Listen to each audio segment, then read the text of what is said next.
worried. I was petrified actually coming here. I knew that a lot of people mentioned that they did not necessarily know what TED was 2 years before, but I did not know what it was a month ago. I have a wonderful husband who showed me how to Google it, and I looked at it on YouTube, and I think this is going to be a sacrilege to say, but I had a hard time listening to 18 minutes of some people talking. So I was thinking, how will I fit in here? Why am I even here? And well, I thank very much Dan for the speech that he just delivered, and he talked about so many things that I could relate to, so I feel a little bit more at home now.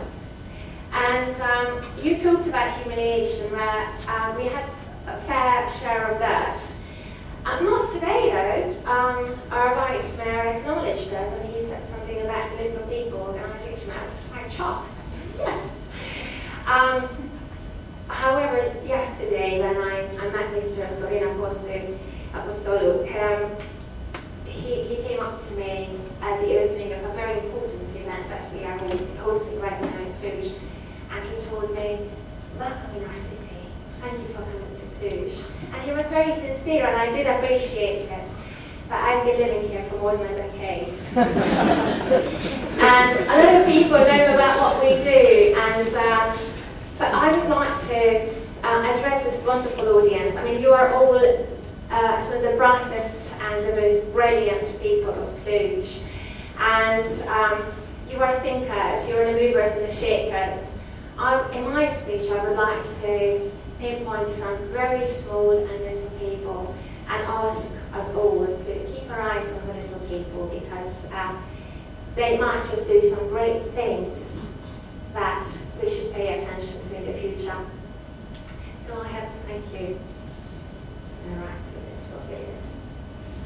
Okay, I would like to show you some of my favourite people, and I'm not talking about the lady with the permanent suntan on your left. I would like to talk about Alex and his young mother. When Beyoncé visited Cluj, we asked her to come and see some children who suffer from cancer. And this young boy was really not feeling well, so he couldn't come to the room when she first came in and was introduced. But later on was carried in by his mother.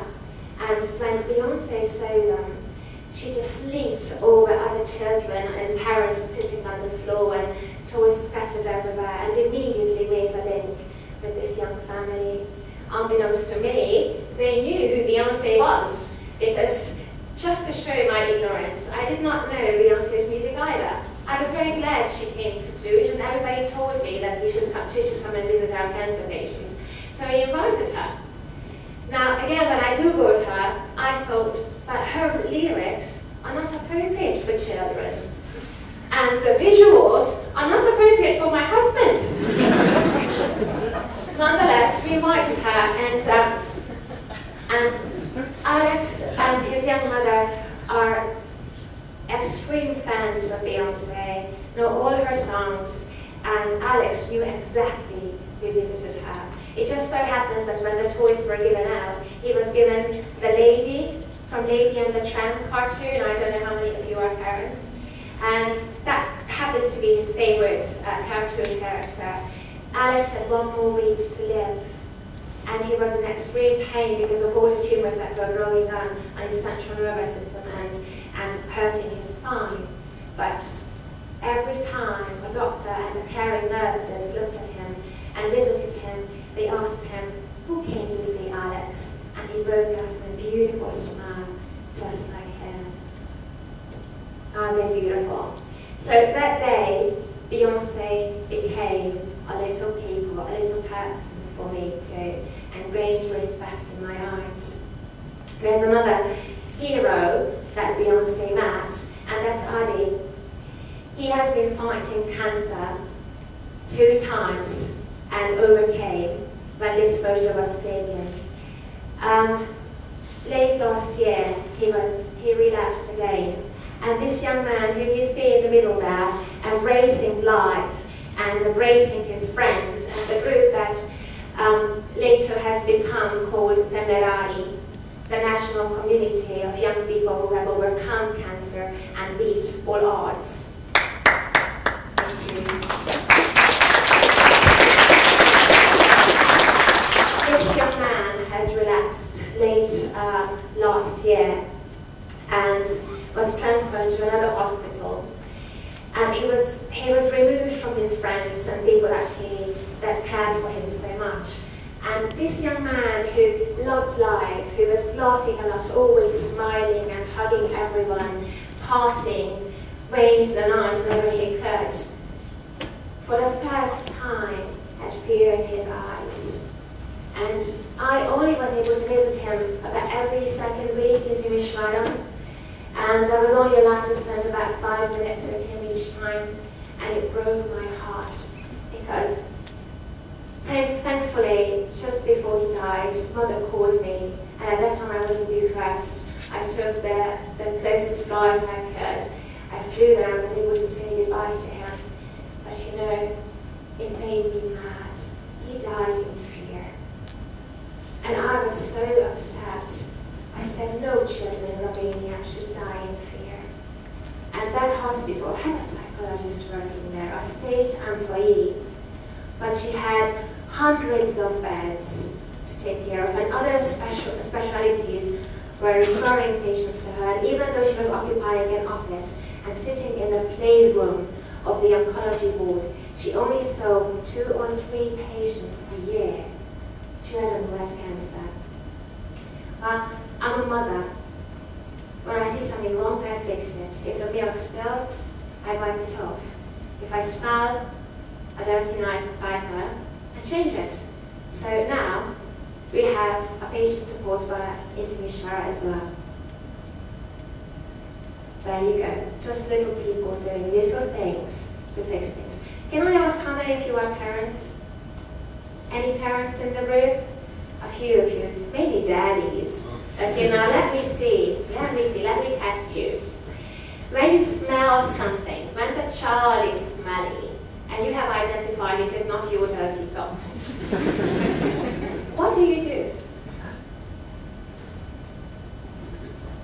What do you do? Well, fix it somehow. What do you do? You change it. You change the nappy, that's what you do, right? I'm a housewife. I'm just a simple housewife, that's all I know. The reason I was petrified coming here because I speak about things I don't really know too much about. I didn't know what TED was and what I was expected to speak about. I speak about things that I do know. And I do know that when there is a smelly nappy, I change it. So we needed to do something. There are lots of fortunate young people like Anna.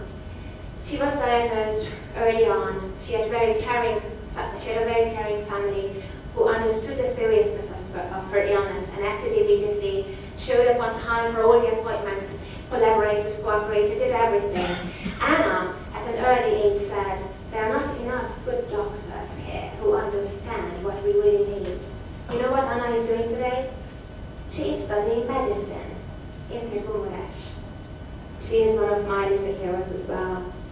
And because we knew that parents sometimes don't act immediately and they don't know what to do and they don't know how to navigate through the maze of bureaucracy and what needs to be done when a child is diagnosed with cancer. Today, this booklet is available at every single pediatric cancer board in Romania.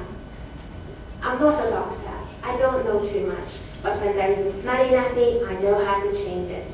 There is a book that will tell parents what to do. Georgie, Valentina, Andrei from Bacau, Vali from Bucharest, from Montenegro actually, and Paul, they have all overcome cancer. You know, they know something. They know something that they need to pay attention to. And I thought again, well, what do you do when there is just so much knowledge in the heads of these kids, and there are lots of teenagers out there who find cancer alone? What do? You let their voices to be heard.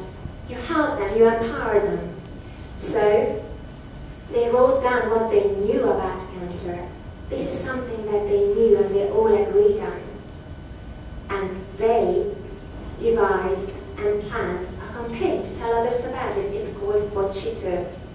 I don't know how many people have heard about the Bocci 2 campaign in Romania, but I tell you, Europe is buzzing about it. And we didn't even know how big this was. It just started right here in Cluj, recognizing the need and doing something about it, and not waiting for someone else to address the need and to solve the problems. Here it is. Paul is designing his part in the program. These powerful young people have reached all 11 treatment units in the country, have talked to hundreds of cancer patients around the world, around Romania, and now the brightest minds in Europe who think about pediatric cancer are buzzing about temerari, and they are learning this Romanian word, asking me what it means. These are the leading pediatric oncologists, and they talk about later phases of cancer. Okay, a lot of children are getting out of cancer. 80% of our kids are healed. But what happens to them 10 years later, 15 years later? Nobody really knows. Not in Europe, but in Romania. You know, it takes a detective to find children find young people who had once cancer when they were children. We don't have a national registry system still, even though the infrastructure is now ready for it. Hospitals are still not participating in the program, not fully, but I know that there was a very good initiative, and so it's going to be done in Romania too. But we're not participating in clinical drug trials. But we know what we can do, and we should focus on that. Look at the leader of this group secretly sneaking a photo of the Bocci 2 and February account on Facebook. They were so chuffed. Everybody is buzzing about it. So I know that great things can be done by identifying the need, allowing little people having little thoughts and just doing something about it. I'm sure you've heard it a billion times that the bumblebee is not supposed to fly. What is bumblebee in Romanian? Bondan, yes. It's not supposed to fly. Its wings are too small to carry his big body. But you know, he doesn't know it. So he just flies anyways, okay? Remove barriers. We don't need to think too much. Sometimes we just need to do things. I'm very happy that I was invited to come here. Thank you for this privilege. I need to rush back though, because in the Holodomia Sports Hall something very exciting is happening. Again, internationally, people know what lethal is. We need to make sure that Romania will also appreciate it. I've heard this wonderful speech about all the wonderful cultural things that are happening in Cluj, but there is something that is very rarely talked about, is disability. Each year, we invite 600 to 700 young people to assist at the largest international sporting event, not disability, just sporting event that happens annually in Romania. And you know, it happens right here, in our sports hall, right here in Cluj. And we're inviting all these young people to be volunteers, ball boys, ball girls, transport managers, everything from A to Z to organize everything that it takes to provide a smooth running event for people who are competing in disability sports. And Cluj is winning award after award after award for organizing the best championship in the whole wide world. And the reason we invite so many people to participate in helping and facilitating this event is because when young people think about disability, they think about beggars. Don't we all? A lot of people do. This event was born because another wonderful lady who heads the Lamont Center in Cluj, and we were one time sitting over dinner, and we talked about our athletes, and they never have money to go abroad to compete. They don't have enough finances to help them to get ahead. And sport has given life to people and meaning to a lot of these people. And we just looked at each other and said, well, let's just do it. Let's just organize it.